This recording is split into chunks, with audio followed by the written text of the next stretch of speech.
Hey guys, as part of my Meet the Attorney series of this podcast, I want to introduce you to my next guest. He's a very influential person in the marketplace.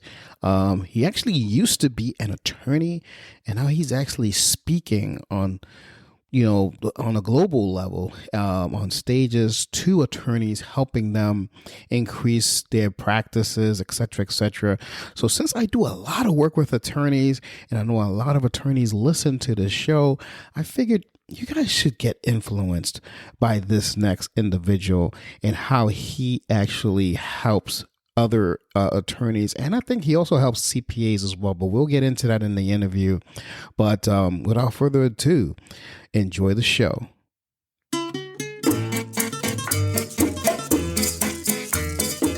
Hello, and welcome to Marketing Solutions for Local Businesses, the podcast where you will discover all the latest and greatest digital marketing tools, tips, and strategies you will need to implement in order to stay ahead of your competition. If you are not getting the results you are looking for from your digital marketing efforts, this is the podcast for you. And now, here's the host of our show, the local business guy himself, Frank Deming. Hello, everyone. This is Frank Deming, the local business guy, and welcome to another episode of Marketing Solutions for Local Businesses. Happy Wednesday. Happy hump day, everyone. I hope you guys are having a rockin' week thus far. Today, I have the privilege, as I said in the pre-intro, to have a special guest. And when I say special, this guy is really special. I've known him I can't believe it. I've known him now for over 5 years.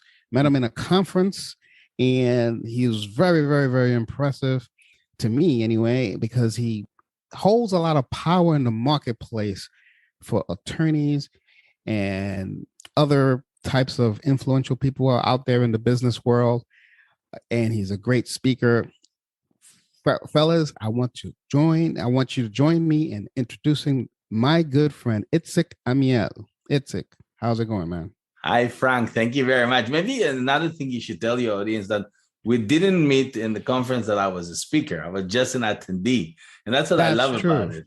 That's true. Because you remember, Frank, we were meeting at only you. We met with, I think, 4 or 5 people. We even have lunch together. Yeah, you didn't know shit, famous or known guy or not. Just a normal, nice guy. And then we kept in touch and follow up. But all the rest somewhere disappeared, didn't fit up. And that's exactly example how life works. Oh, wow. I didn't know that. So I was going to ask you, you haven't followed up with all those other I people? follow up with everybody that I thought worth it. In that case, right. In that group, I enjoyed it, but none of them except for you followed up. And that's how people missing opportunities in life. It's just to follow up, you see. Interesting. So I already enlightened the audience about who you are a little bit, but in your own words, why don't you tell us who are you and what do you do? Maybe I should start with something that I promised myself to be proud of for the rest of my life. And sure. All part of my professional life I was scared of and didn't talk about it. That I love people. How stupid it sounds. You love people. What are you talking about? What kind of a business concept is that? So I think most people realize that when you're intentional in building relationship, and I'm not even going to use the word influential or powerful people, just build relationship with people, the magical thing happens. Because, so many people look at, let's me build relationship with the CEO. And of course, it's hard work and they're not making it. But the thing is, and a lot of people call themselves influential, and the only thing they influence is themselves. Nobody else care about them. But so I'm very much interested in people as people, because you never know. And if you read my book, they have stories even from the cleaning lady. When I used to work for one of the biggest banks, she was just a Nigerian cleaning lady, cleaned the office, and I was speaking to her like a normal human being. At the end of the day, well, all the rest were just ignoring because she's a cleaning lady. What can she do for me in my life, my business? But then, she knew I love people. She knew I love networking.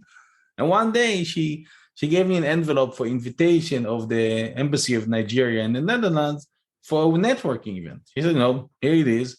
And I think, of course, had to declare it, of course, in a bank when you get something. Right. And then I went there. And just to make the long story short, the Nigerian ambassador, which I didn't know, was a second cousin of her. And with him, I brought the biggest oil and gas company to the bank. Now, nobody in the world can convince me that I talked to the Nigerian lady to get the oil and gas company.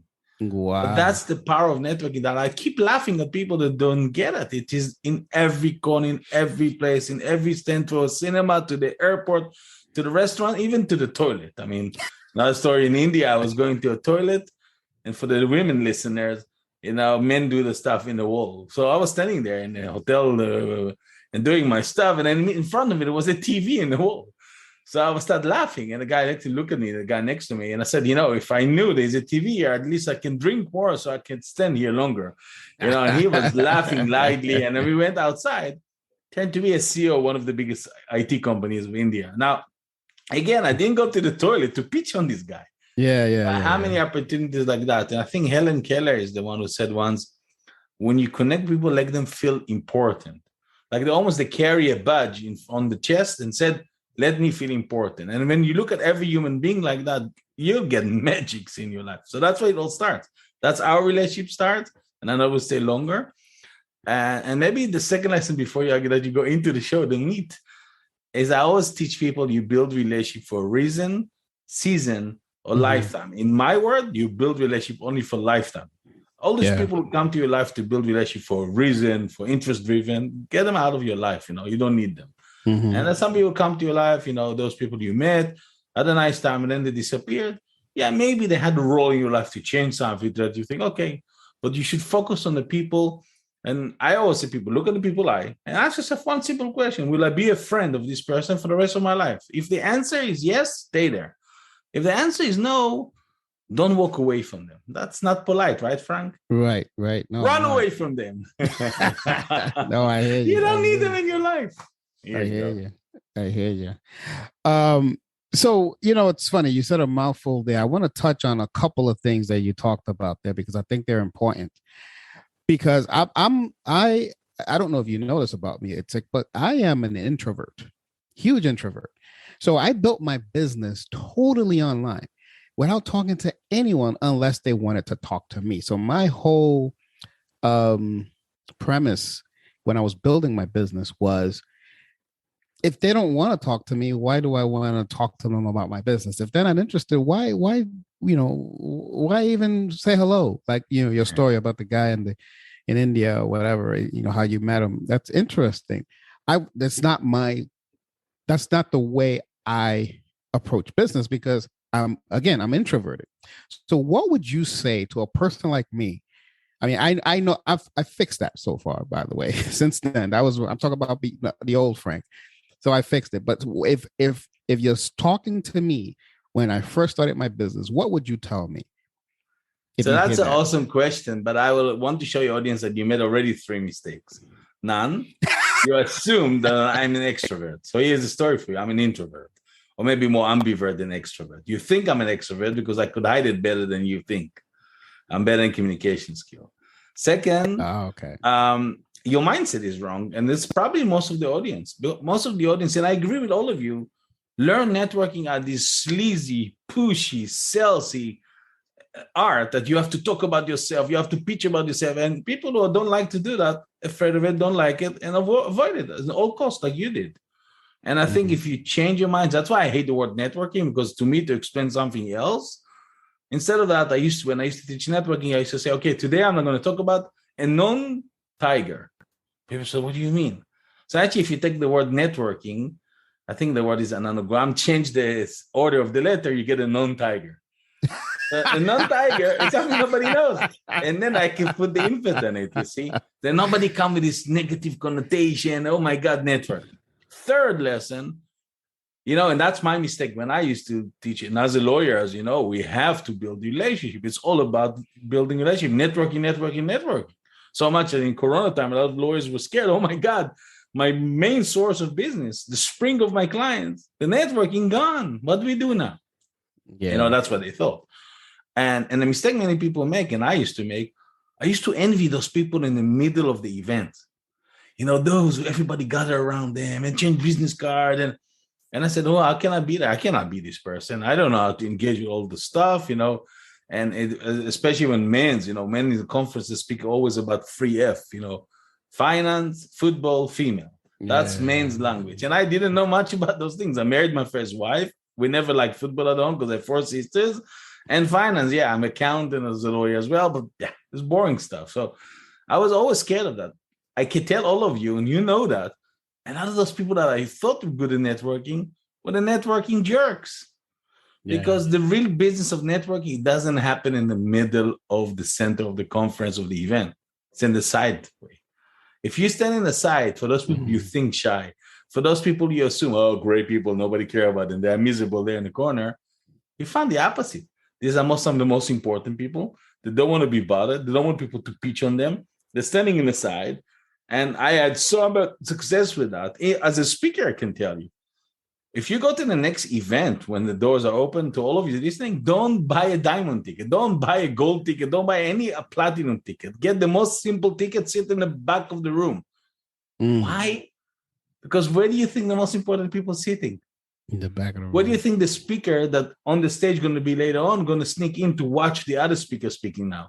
Where do you think we come? We come from the back. So if you want to meet interesting people to your life, stay in the back. Don't go in the front. The front is people with ego.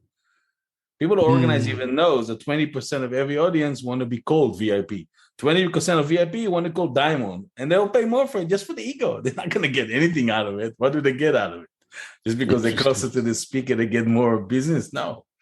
So these are anti-thinking about a lot of people thought about networking. That's why, when I start talking about it on stage and explain, I said, I need to change the concept. And as you know, one of the main things that I always standing behind is the concept of attention, because I believe networking, building relationship, is the art of giving attention, right? Not the art of trying to get attention.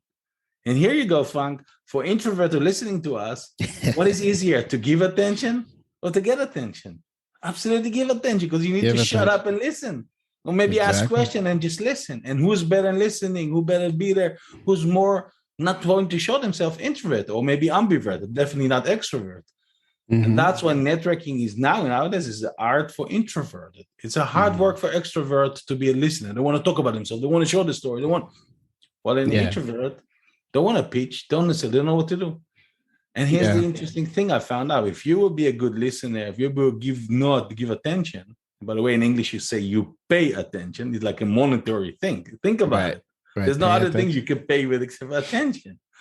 Why did somebody said you pay with it? Pay with money, not with attention. It's a powerful thing. And if you use it right, then I can tell you don't even have to, and I did so many exercises in real life and event, you don't have to give even your business card. You can go there anonymity, but the other person enjoyed it so much because nobody gave them attention. Most people come to get attention, but somebody was there listening to the story, ask questions, and not giving them. They were, as I say all the time, they magnetized the soul of the other human being. So the other people want to hear from that more. What they will do, they'll try to find you. They'll find any way on LinkedIn and everywhere to find who you are, to try to make another meeting, another appointment to get more of that attention. So you don't even have to pitch yourself on people. They pitch themselves on you. And that's totally the other way of thinking on things. And this is what I believe. And that's funny because that's the reason why I went online. I went online because I didn't want to be pitching my stuff all the time. I wanted people to come to me because what I said online was interesting to them. So I wanted to eliminate the small talk conversation. But let me ask you something. So you mentioned being a speaker and everything, as we know. So how did you get into speaking? I mean, you was an accountant, you was an attorney. How did you get into the speaking world? That's number one. And number two, I want you to touch on your brand, what's called the Switch, if I believe. And I want you to explain to the audience what is the Switch. So, but first, let's talk about your speaking engagement and all that kind of stuff. So maybe make a bridge what you just talked about to the new question you're giving me. But one of the things the audience should think about now, and I think one of the biggest obstacles we have, if we're gathering the fact that we need to build relationship on one end, but on the other end, and I assume all the people listening to us are amazing, good in what they're doing. They just need to get more clients, they're to be known. The biggest obstacle they have is obscurity. They are the best kept secret of New Jersey, of New York, wherever they are. Nobody knows about them, wherever they want. And if nobody knows about you, how can you complain you're going to get business? I don't get money. If you don't not known, how can you want people to come to you? So with that have in mind and bridging it to speaking, I understood when I was a young lawyer that by standing in front of audience, I will save myself a lot of time. Why? Because as a lawyer, to get your client, you had to meet people for lunches, to go conferences. And then imagine I had to do 1,000 lunches. How many years it would take me? Yeah. Imagine that every day I do one lunch, 1,000 lunches. How many? This 3 years I finish it. And I'm standing 1 hour in front of 1,000 people instead of 1,000 lunches. So I understood it. Right. And till these days, this is the thing I also teach my daughters. Speaking is one of the biggest arts you should learn. Not to be a speaker, but to be able to bring in compact way in front of the right audience, your message, your abilities, what can you help? So if you're not a speaker, you don't have to be a speaker, but you need to learn how to speak, because it's very important nowadays, online, offline. Now, I came to it by coincidence because I worked for a law firm when I was a young lawyer. The owner of the firm was a professor. He was also a professor in academy. I was an international tax lawyer, and he got sick one day, and he was teaching university, and I had no plan. So he asked me if I can go speak. I never spoke, but I know the subject, and I went there. Now, when I studied tax law, I know it was boring. Till these days, I hate boring speakers. And I know that speaking is like being a DJ. What do I mean? If you go to a party and the DJ play your music, and you ask people after the party, can you give me the order of all the songs the DJ play? Who knows what? Maybe they remember one song, but they can tell you he was an amazing DJ. The party was awesome. Yeah. See, as Maya Angelou said, doesn't matter what you say, it makes how you make people feel. Correct. Speaking in the same way. If you're not able to capture the heart of people, let them think, they will never remember you. So I knew when I had to do this to replace my professor, I had to do something different. So I took Disney movies and all kind of stuff and make it crazy. Now, as a students don't like to be in lessons. They like to do the exams, get the degree, and that's it. So if they can avoid, they avoid, unless it's important or it's fun. And my session was always fun. So university asked me to put the session beginning of the day or at the end of the day, because nobody stayed, and they left. Gotcha. And from one university, I started speaking at university. I became the head of Cathedral of Tax Law for Manchester and Derby University. So I came there, and that was beside my work as a lawyer, but I started loving it, Right. I could see the opportunity as a young lawyer to get so much business. And I never even realized even the effect I created, because imagine you every year teach 10,000 students. 3, 4, 5 years from now, all the students become lawyers in law firms. And when they had the tax problem, who did they call? The person who teach them tax. That's the only tax lawyer they knew. So the amount of referrals I could imagine, which I didn't know that day, when you spoke 5 years for the future, is unbelievable. So that's another lesson I learned. So that's where I learned the abilities, call it, not to be fearing to speak on stage. But remember, I speak about tax. I was not speaking about the things I speak today. Yeah. That's another phase of my career when I sold the company we worked on, we made good money, but I didn't want to go back to this environment of political and all kind of eating environments that I hated the people around. And I wanted to change something that I enjoyed, but I didn't know what, Frank. I didn't know what. I was following so many people that I knew in my network, people that are very known to you as well, and also in the US. And I spoke to a lot of them, very known marketeers and others, but none of them, what they speak, captured me because it does not affiliate to my industry. There are more people who are more skeptical. They don't like those things online necessarily. So I didn't know what to do, but I knew I wanted to get rid of the other things. And I remember, so I got actually a call. It was actually, it happened. I mean, I'll tell you a personal story. I don't share a lot, but I could share with you. My mother died, and in a funeral, there were thousands of people. Now, I'm originally from Israel, and in Israel, we're sitting 7 days Memorial Day. In the funeral, there were thousands of people. Now, I didn't know all these people. My mother was not a celebrity. So I asked one lady in my mother's funeral, how do you know my mother? She said, I don't know your mother. So I said, so what do you do in a funeral? Yeah. So she said to me, your mother was an interesting person. When somebody was sad in a corridor of the office and upset, she will talk to them. She will encourage them. She will help them. And then she went back to her room. The lady said, we didn't know your mother, but we knew that's the lady sits in that room. And when the lady in that room died, they all came to the funeral. And I remember I have 4 sisters, my father, and was sitting there after the funeral. And I said, my mother never knew it in her lifetime. She never knew she influenced so many people. Wow. And I said to myself, and I think those audience who listen to us, if you're young, you don't get it. You'll get it when you be older, but that's what we call legacy. In a moment of time, you said, okay, I did it, everything, I earned money, but it's more than just that. It cannot be the case. It cannot be the end of success. And I felt something strong in me that I need to do something more. that I need to do in my lifetime that I help many people, and not after I left this world, because I don't know what will happen then. But I didn't know what it is. I just didn't know what it is.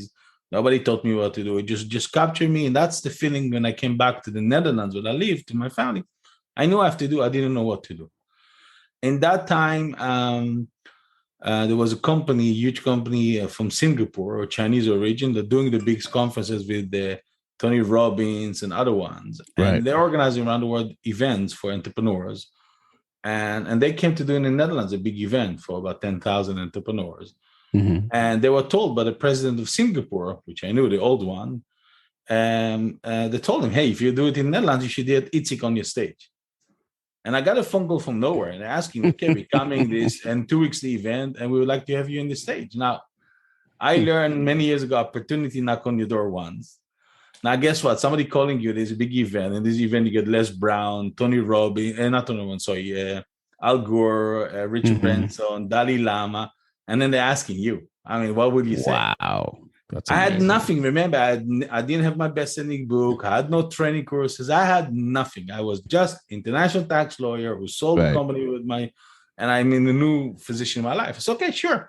And I had 2 weeks to create something. And I created, and then was called The Power of Connection, which was turned to be amazing presentation. So much that Les Brown jumped on stage. And I didn't know Les Brown then, one of the top motivation people in the world. But again, as a lawyer, we don't close to those things. He jumped on stage and he said to the audience, he opened the first day, I opened the second day, and that there was nobody in the world who were more motivated and inspiring than me. And that's where the doors started opening up. So since that day, I started being a speaker. And that's a history. I mean, I never studied to speak. I'm authentic as it sounds. I speak to you now. That's why I speak on stages. I tell who I am. I tell my stories. And so that's where I started speaking and become a profit center by itself. And later on, I just got the switch and others. But in that time, I had only the speaking. Only 6 months later, I had my best-selling book, The Attention Switch, to the market. And my business started building it up around it. So that's you speak globally, correct? Yeah, I spoke till now in about 73 countries. That's outstanding. And I speak on being more international audiences. Of course, I'm coming again to a lot of the same countries, but so I've been all over the world, and I'm still doing. I mean, it's not fair to the audience because I was international before speaking. I was international tax lawyer, so my connection was in so many countries around the world. I was always traveling every year. Every month I was in, every 2 months in China, every 2 months in Turkey, every 2 months in Latin America, every 2 months in Russia, every 2 months in Brazil. So every 2 months I was traveling to all those markets. And, those who listen to us who are employees, that's the best time to build yourself because your employer will pay your marketing. If you are just going to be independent, start traveling what I did, impossible. Any one trip to India, for example, I was going every 2 months. Any one trip could cost me $5,000, $6,000, even more. With a hotel and everything. Imagine every 2 months, the budget that you need as a new entrepreneur, you cannot. So I built a very big name on global expansion. As a lawyer, I help a lot of entrepreneurs expanding their business internationally. So, by the way, Frank, those who listen to us who have these issues, that they know they have amazing product and they want to grow in different market, definitely via Frank, you can be in touch and we can help you grow it internationally. Oh, yeah, of course. Exactly what I used to do. And because I think a lot of people have amazing product, but as I said, they don't know how to do it internationally. And it is easier when you did it so many times to small, medium, big company, multinational. So till these days, I have multinational calling me to help them because I have the connections. So that's where it started. I just mingle all of it, make out of it a business for myself. No, that's great. That's an awesome story. Thanks for sharing that. It's amazing. So the switch. Why the switch? What is that? Is that an acronym? Does it mean something? Or it's nice because remember the book was called The Attention Switch because I think I wanted people to learn to switch from giving and trying to get attention to giving attention. So that's where it all started for me. Okay. I think I heard in one of the seminar they taught how to write a book or something, and then somebody asked, wanted to show the audience how can you come up with the name of a book. So I think somebody said, I want to write about wealth. So the person said, okay, what about the wealth switch? And that's where the switch came to my head. And I took it to attention. Now, the switch became my little empire because during the time, of course, you start reading about it, to start connecting. And then I found out, for example, if you know electronics, there is a switch hub. In a network, computer network, all the computer network connect to a switch hub. Perfectly good, because I speak about networking, people networking. So the switch hub is where all the connections are. So I'm a power connector. Sounds good. Yeah, I like of course, I created all kind of acronym to switch as well, but that's afterwards for different product. But another thing which I found, which I think the most interesting thing for me is a lot of people talking nowadays about change. And a lot of people fearing change, don't want change, especially again for my professional world, a lot of firms do not want to change. Don't change me. And I understand them because change takes time. You need time for change. Yeah. And guess what? I will say in my language, we have ants in my pens. I don't know what I have. I don't have 20 years. I just don't have 20 years. I don't believe. So here's where I found out that I loved it. Scientists in Germany found out that the brain, inside our brain, there is literally a switch, like an on-off button, that you in charge to wake it up, open it on, or turn it off. Right. Now, I ask you, Frank, I ask the people listening to us, how long does it take to switch your on-off button at home? Half a second. Exactly. So if I'll teach you the trick, how to become from introvert to extrovert in 3 seconds, everybody wants. If I teach you, you don't need 20 years to change. I teach you right away, you can have a different mindset to the success. I tell you one practical advice, you didn't even think you switch, but you just switch. That's the power of it. So I don't want 20 years. I don't need to change nobody. Stay who you are. I switch you for the 5 minutes we need to turn and go back to your routine. Funny. It's like now you're saying that, I wish I would have met you in 2007 when I decided to quote unquote switch from regular working for a corporation into working for myself. That's when I started my business in 2007. But it took me 4 years to truly trust myself and quit corporate America, because I was working both. I was doing my regular job and the business. And it took 4 years, but I was scared. But what for me, what needed to switch was I had the quintessential employee mindset that was embedded in me since childhood. You got to get good grades in school so you can get a really good job and you can pay your bills. That was my message from my parents. So that was all in there. And no one in my family has ever been an entrepreneur. And there's no one in my family before me has owned their own business. So the switch for me was hugely long. And I didn't want to make a mistake. I didn't want to fail. I didn't want to say, I got to go back to corporate America to work. And it was a very, very long process for me. So, but the process of thinking took you a long time. The switch itself, what took you a split of a second. The moment you decide whatever happened, it took you a split of a second. The process also took me 22 years to understand. But that's an internal process of all the shit we have in our mind that we collapse in childhood. But it's not the change. The change is sometimes happen without rationalistic thing. Is unconscious behavior. Like many people listening to us are in the same situation, Frank. They're still working for a firm or company and say, okay, I want to start my own. When will it come? See, I give you a solution. You know where you have to change and do your own?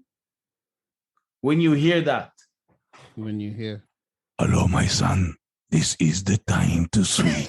There will not be any voice from God coming to you telling you that. Don't bullshit yourself. There will not be any voice coming to you from the sky.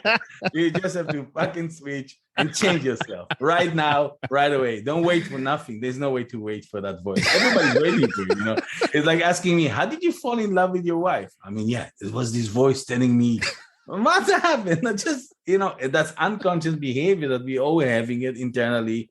Wake it up. And it happened. Now, the problem is not the switch. The problem, what happened after you switch. Okay.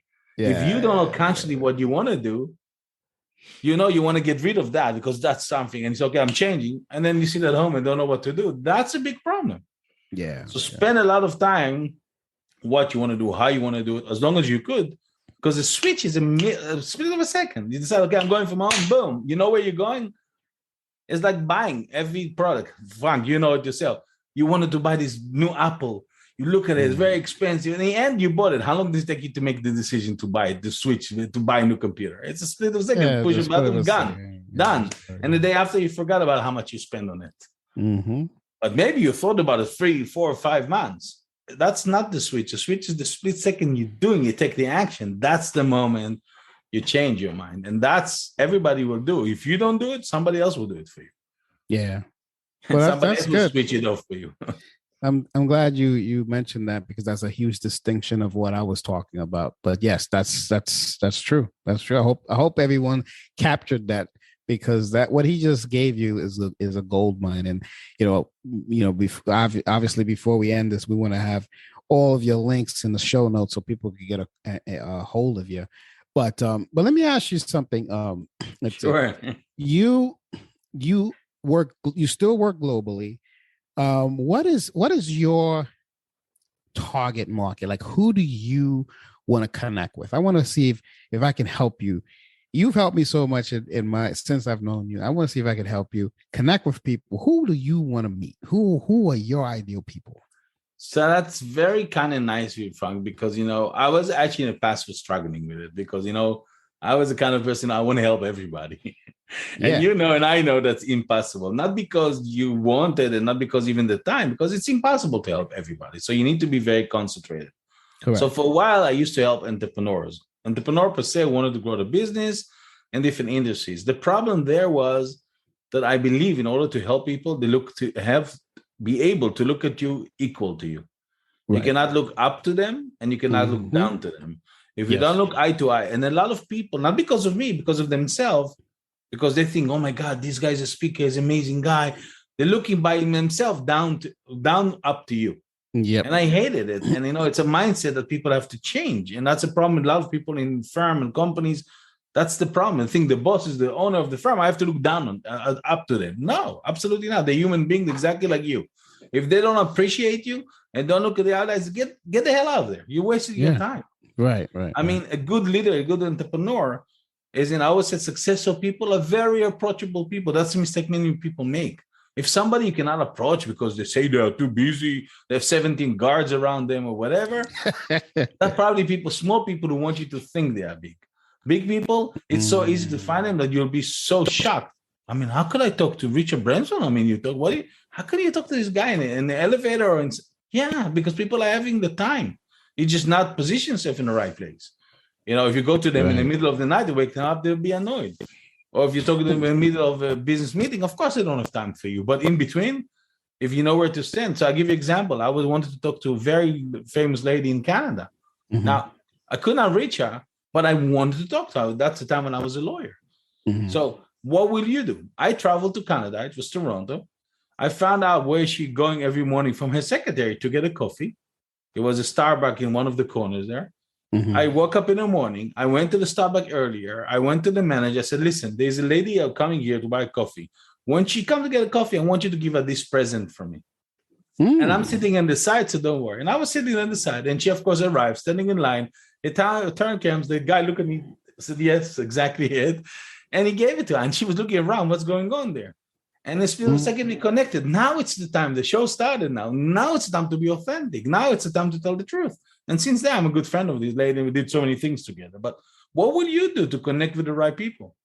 And you all say they're busy, whatever. So what I'm hearing is you got to be, creative, and you got to be bold. And you have to be authentic, maybe as Shirley, not committed to manipulate. So I came just to make sure your audience understand, to give her something, not take from her something. Yeah. I wanted to introduce her to a big client who wanted to help the service of her. And I could not reach her. So I actually care about my clients. Right. And I know she is the expert. So I will connect. Who will do that? Most people will go to meet her to connect with them, to give something for them. But that was the creativity, is what I'm saying. So that was you have to be creative because it's fun, networking, connecting with is fun. Yeah, it has to be fun. It has to be crazy, because if you do the same thing, and again, to do that, Frank, again, for the people listening to us, is easier than you think. I'll give you an example. I give it on stages around the world. Maybe 2 people till this day implemented on me. What do I mean? The easiest thing to stand out in our days is not to send email to people. You want to meet people? You want to know people? Send them a postcard. how easy it is to write a postcard. So if you're living in New York, New Jersey, go to the store, got a nice postcard, send it to the person. Why? And by the way, if you're sending it to a man, put it in a pink envelope so somebody will open it at home. But guess what? You know, and I know, if it says senior person, executive, CEO of a company sitting there, that's, by the way, advice I'm giving also lawyers to do. Stop sending this newsletter, the bullshit stuff that people don't read. They don't have no time. Send this postcard, handwritten postcard. How easy it is. Because it will land for sure on the desk of the CEO. It will land for sure more than that, because there are several that just get a little bit post. You're not getting so much post. Most of it's by email or whatever. So she will probably open it with their own hands, and they're probably going to read it. And I promise you, if you do that, you're going to get a response as well. And then people are shocked all the time. I see it. That's funny in the US. You see people writing to whatever, the president or the White House, little kids, and then you see it going viral online. I mean, and I said, why are you shocked? I mean, probably President Biden don't get a lot of posts. And if they get the post, you know, nobody knows how old is the kid who put it in the envelope. Maybe the parents put it. Who knows? But somebody's reading it, of course, but it come across to the person and then reacting to it. And that's how sincere you have to be. And it's easier than you think, but most people don't take the efforts to do it. That's what it is. It's just to do it. And I think that's what they're missing. It's not only the creativity. I can be creative. I can give 1,000 ideas to the audience. Question, who's going to do it? Creativity, there is enough. And Frank, they even more than that. There are even companies nowadays who will do it for you. That's interesting. So another question for you before we wrap things up, Itzik. What, in your opinion, as you know, this is a digital show. So in your opinion, can you promote personal branding, you being such a influential person, people who know, you know, let's say, all right, let me change the question a little bit. You're influential. Let's say a person who's not influential and they want to do personal branding. Can they do personal branding on the internet? Or do you think it has to be your style, your way of doing it? What's your take on that? Sure. I mean, first, I didn't answer yet the other question, but I'll come to it afterwards. But I mean, the answer to the personal branding is, and again, the starting point is wrong, because if you ask the audience who listening to us who has a personal brand, and we'll stop a second and ask them, who has a personal brand now? And I hear people saying, I may have. Some people say, no, I don't have. Some people say, oh, I want to have. But how many of them sure they have it? And the answer is all of them, including you and me. We all have personal brand if you want it or not. Jeff Bezos once said, of course, personal brand is what people say behind you when you leave the room. That's right. People say something about you. Now, you know, in the middle of every person, there's the character. The character is this thing you got from home, from cultural, from religion, from behavior, from education and parents, whatever. It's hard to change, okay? Around that, see a circle called the personal branding. That's what people see of you. They don't tell you, they tell others, but you don't even know. So which means they decided before they even met you, they don't want to work with you. So you will never know that. And around that is another circle called personal reputation. And this is the thinking, the think and write about you. And that's something you could overcome by, you know, there are companies who are doing for us reputation management. And as you know, because you work digitally, if somebody wrote bad news about you, they take this bad news and bury it. That's why I say, people, if you want to know people, go to page 26 in Google, because that's what you find is bad news. So don't look at first 1 or 2. That's what they want you to find about them. So personal reputation can work. Personal branding is in your hand to shape. So you have to know what people think about you when you leave the room. What did they say about you now? If it's things you wanted to be said, awesome, great. But if it's not, you need to shape it. And to shape it, you need to learn first what is your, I call it the 3D, because I develop a mechanism to teach it. And I help a lot of people. This is, by the way, what I do for a lot of people. I help them build a personal brand and implement it for them. So it's the discover, which is the hardest part from all the 3 steps. It's how to discover your distant point of view. Because if you don't know what is distant point of view, you would not able to change your personal brand. Right. And when you know that, the second 2 other steps are just tools. Is how do you define and design? So you're defining it, what we call the personal branding statement, and designing, just going out in the right channels in front of the right audience to build that in front of them on a regular basis. So every person should work on personal brand. Those who have a companies or firm and afraid of that, I can tell you loudly and clear, personal branding nowadays is more important than corporate brand.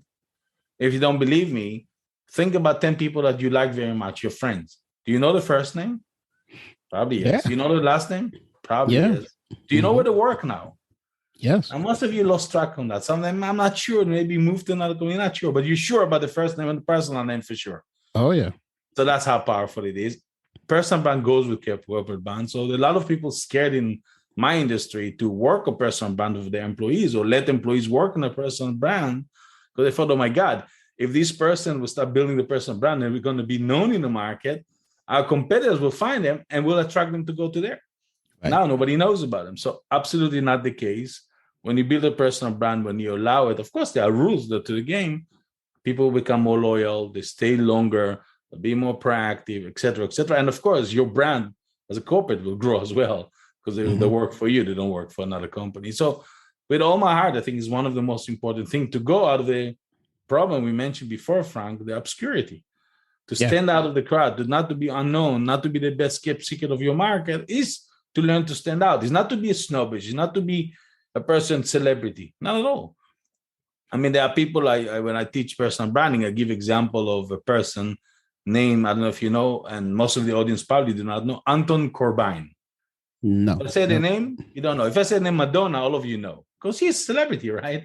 Yeah. If you say Anton Corbijn, most of you do not know. Maybe all of you do not know. Why?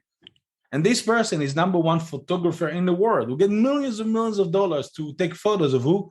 Of a rock and roll band, like Red Hot Chili Peppers, Nirvana, U2.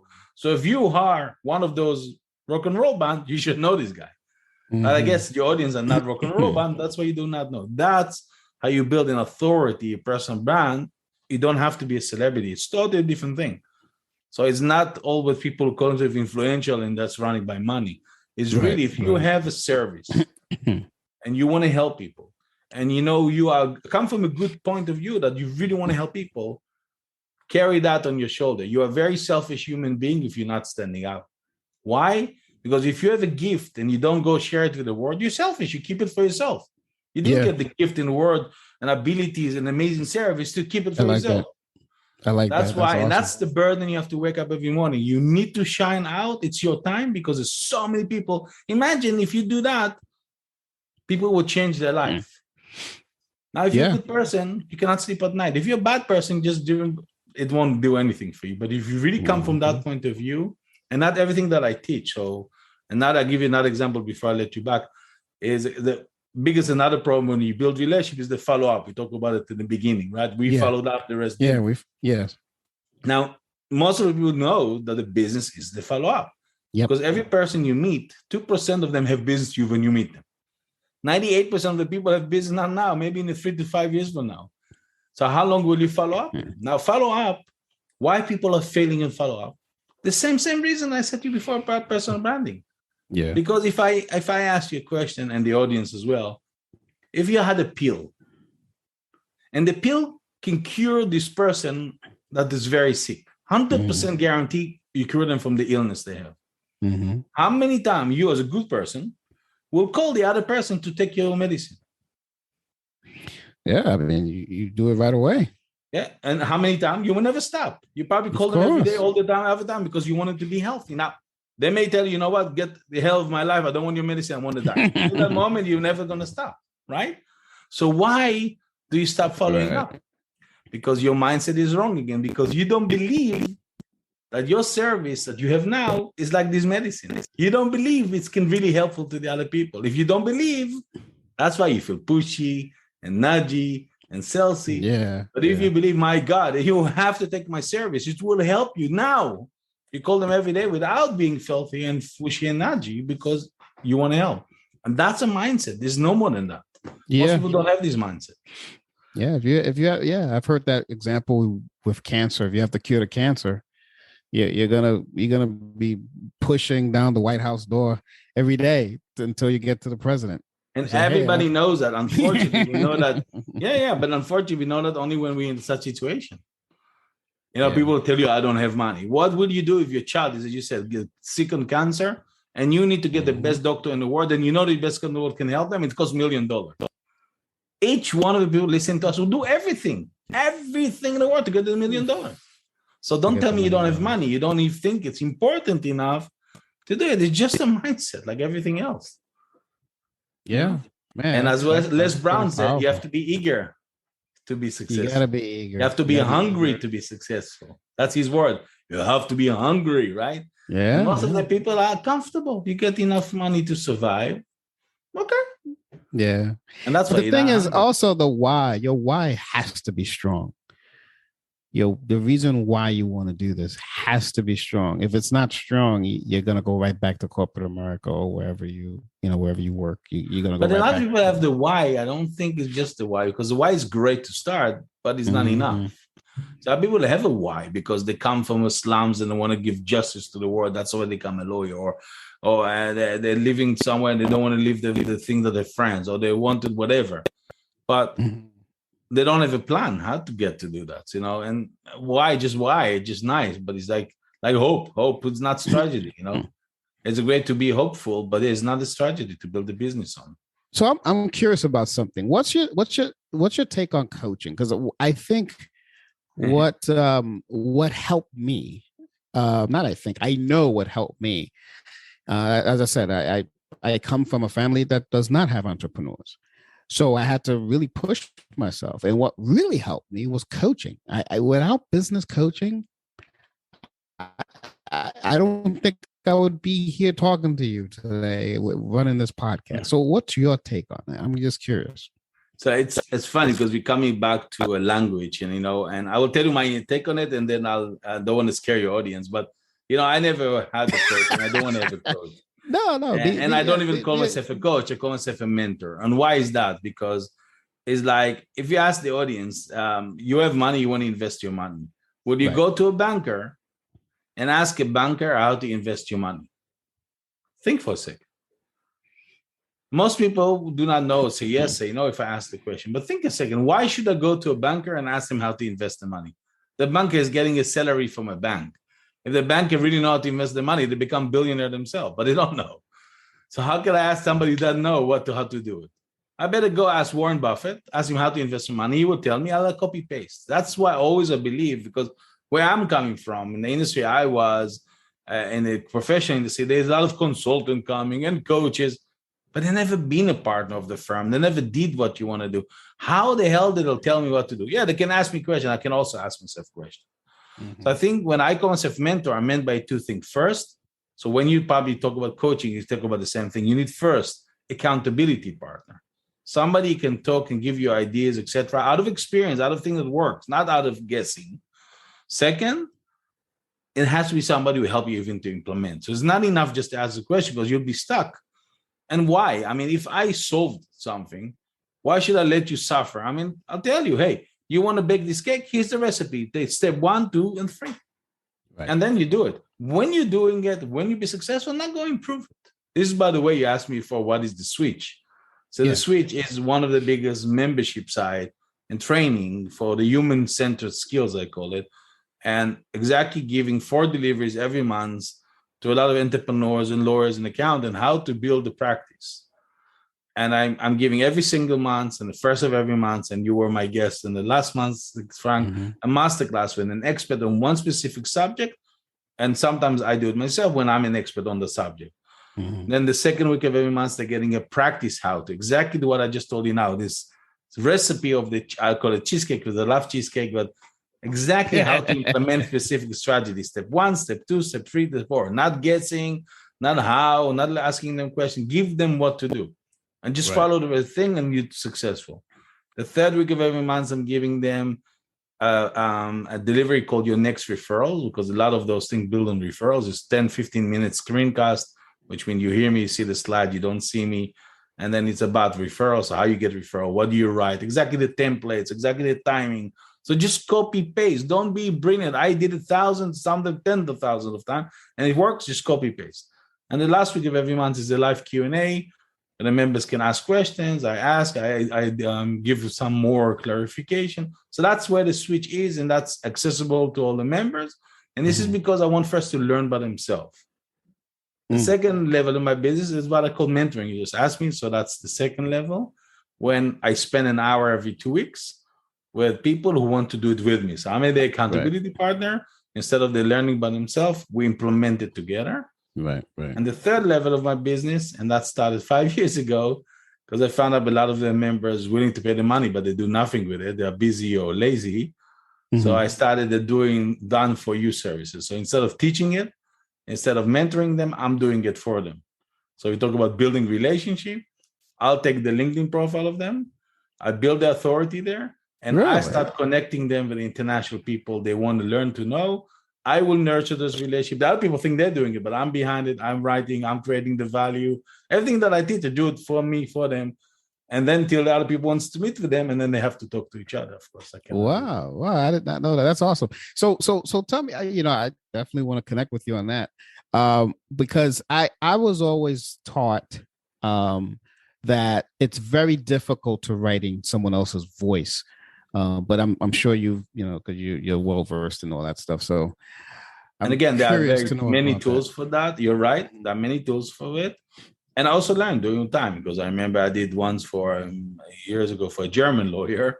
And this person, is very dry German, and me with my enthusiasm, and because it didn't match, and I figured out when he started connecting with the people are connected to, they think, what's going on over here? Who is Although these guys are enthusiastic. So you have to learn. That's exactly why I told you in the beginning that I'm involved in each of my client business, because exactly, it has to be authentic voice.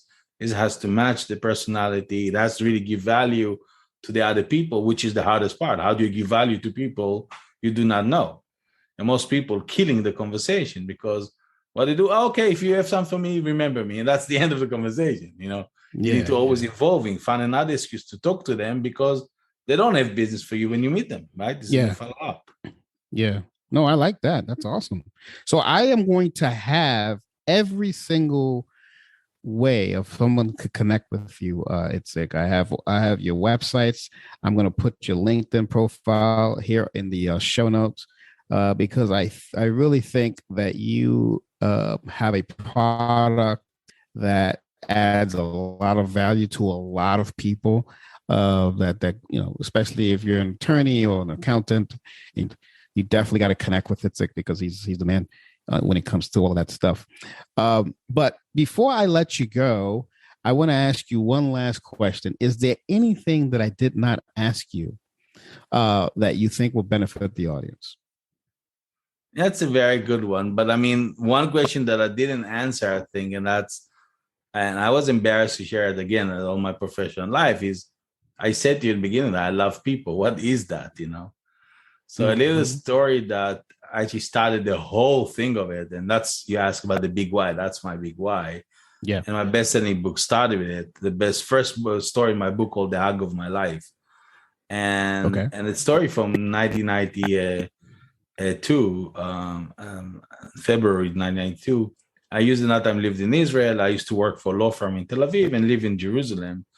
Sorry, the opposite. I work law firm in Tel Aviv. I'm originally from Jerusalem. But I would go a few times a week to sneak out, because my girlfriend, my wife now, was living in Jerusalem as well. And I would go stay with her. She was an au pair. She was a ballerina. I came to Israel from the Netherlands to be 1 year in au pair. So I would come meet her there. And then in the morning I get up. And if you were there with me, we'll have a coffee, croissant, and I'll go get the bus from her house to the central station in Jerusalem. And from there to Tel Aviv to the work. So, and then that day, the 23rd of February, 1992, I woke up on a normal day. I had my coffee, I had the stuff, and I was about to go get the bus. My girlfriend hugged me, and I ran to the bus, and I missed the bus. And, in the morning, it's always the same routine. The same people sit in the same places. And I was annoyed, I remember, because, you have to wait another 10 minutes for the next bus. And then the next bus came, and then we went away to the central station in Jerusalem. And in the 90s, there was a lot of incidents in Israel. So there were police in the way, blocked the road, and we had the buses to go from a different way. And we all were curious, so we asked the bus driver if he can open the radio, because what's going on. And he opened the radio, and we all learned that the bus I was taking every day exploded from a terrorist attack, and everybody died. Whoa! And I never shared the story as a lawyer, because I never wanted the mercy. But that's the day that my love for people, love of life started, because I understood that there was one thing between me and death. This is the little hug. This little act of giving attention that my girlfriend gave me that changed my life. And from that day, when I do a big conference, when I speak, I made all the audience in split of a second hug each other. And think about it for a second, because we do a lot of virtual thing. But if you think about it, the last time you hugged somebody, and maybe it will be a long time since we could do it again with all this corona. But when you did with a stranger, you didn't know. You didn't say a word to them. You didn't picture them, nothing. But you gave them all the heart and the warmth that you really care about them, and you give them a hug. Yeah. I guarantee if you do that, you'll transfer a message to go indirectly to the heart of the human being, and you felt bonded. And I did it so many times that we even follow with cameras of some of my events. After me, there was a coffee break, and naturally, people went directly to speak to the person they just hugged. I just connect them in a split of a second without pitching, without talking. And that's the power of authenticity. If you don't experience it, I can talk all the day about authenticity. There's a lot of people talk about this word nowadays. It's so manipulated. But when you feel it, you'll shiver. And that's why I learned it so many years ago. Everything that I did in my career was based on that. I love people from the bottom of my heart. Clients felt it. I even was accused in a bank that I was too client-centric. I was too protecting the client, which is, of course, I'm laughing nowadays, but that's why I was accusing my evaluation. Right. So there was never change. I mean, sometimes people tell me, oh, you're a director, you cannot be too emotional. Go explain to them that I was the same Itzik going to the army, officer in Israeli army, the same emotional guy, that people are willing to give the life and death for me because I give a shit about them. Yeah. Now it's a big deal to talk about it nowadays because everybody woke up after Corona. That's the secret of life. And this you cannot fake, Frank. This you really cannot fake. These people feel and see and hear. And that's a secret. And this I cannot teach. There's two things I cannot teach: how to be authentic and how to be eager. If you don't have these components, work on them. Because if you do that, that's the secrets of life. Yeah. Well, that's the thing you didn't ask me. And I give the story to people. So I don't know why some people do not know me, and know I'm coming now from the Netherlands. They think all my energies are from magical mushrooms or something. No. It's based on real, authentic people because I really care. I love people. That's an amazing story. I know it's very personal. Thanks for sharing that. And I'm hoping that anyone who is listening to this right now take the lesson from that, because that's what life's all about. All of this stuff, you can have business and all that, but little things like that in life can impact anyone, and it should have an impact on you. So yeah, thanks for sharing. And maybe in other senses, Frank, I don't say God forbid that all of you should experience bad things in life. No. Could realize of it, but wake up when you have fun, when you're enjoying, when you have a job, and ask yourself, who are my friends? Who are the people who be there for me? Because when the time comes, when you be in trouble, when you be sad, and you look around the world, nobody around you, that's too late. Figure out who are the people around you when you're happy and happy. That's the whole idea behind building relationship. It's not just business. As you know, I wish it was just business, but Harvard University did for 75 years of research. They follow up the alumni. It's the longest research Harvard did ever. They find out what makes people successful and happy in their life at the end of the day. They all study Harvard, all were successful. What happened? And they found out, and I recommend all of you to watch the TED Talk with Robert Dellinger, the last director of this program, who published the results. And what they found out very, very short, the attention to good relationship keep you happier, healthier, and successful. That's the secret of life. Exactly what I found in my book. So that was phenomenal for me to see it, that they found it after 75 years, but that's exactly it.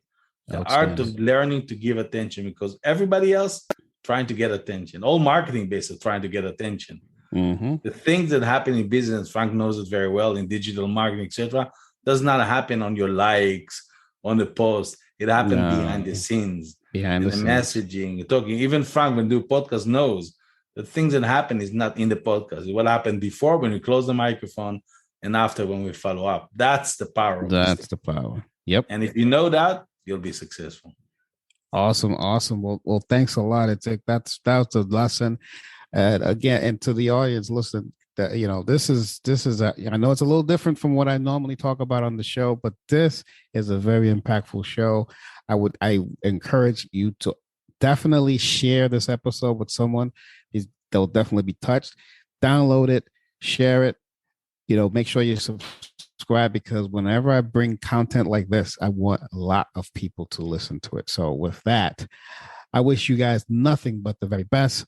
I'm going to bid farewell to this episode until next week. This has been Frank Deming, the local business guy. You've just been blessed by the great Itzik Amiel. Take care, everyone. Until next week. Peace out.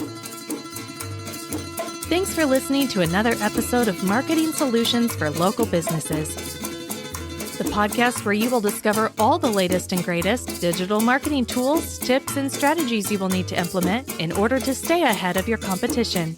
Don't forget, any links that were mentioned during the broadcast will be available to you in the show notes, so be sure to grab them while you have the chance.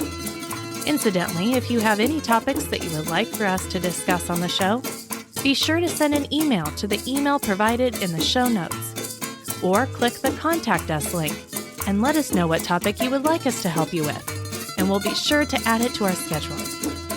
If you would like for Frank and his team to look at your digital marketing presence and give you a free evaluation, simply click the Request a Free Consultation link in the show notes to get a hold of them. That being said, until our next episode, make it a successful digital marketing day. Peace out.